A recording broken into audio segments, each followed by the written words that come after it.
গুচ্ছভুক্ত বিশ্ববিদ্যালয়গুলোতে নতুন শিক্ষাবর্ষে ক্লাস শুরু হবে 1 সেপ্টেম্বর থেকে।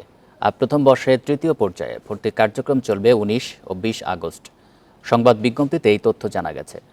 বিজ্ঞপ্তিতে জানানো হয় 19 ও 20 আগস্টে ওয়েবসাইটের মাধ্যমে প্রাথমিক ভর্তি নিশ্চিত করতে হবে। প্রিয় নম্বর সেট করে বিকাশে সেন্ড মানি করুন ফ্রি। জিএসটির সমন্বিত ভর্তি পরীক্ষা কমিটির 18তম সভায় এসব সিদ্ধান্ত নেওয়া হয়।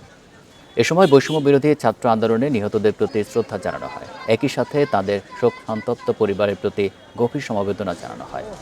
14 আগস্ট ভর্তিচ্ছু শিক্ষার্থীদের শিক্ষা জীবন নির্বিঘ্ন রাখতে গুচ্ছ ভর্তি পরীক্ষার অবশিষ্ট কার্যক্রম দ্রুত শেষ করার অনুরোধ জানায় ইউজিসি। এরই পরিপ্রেক্ষিতে জিএসটির সমন্বিত ভর্তি কমিটির সভা অনুষ্ঠিত হয়।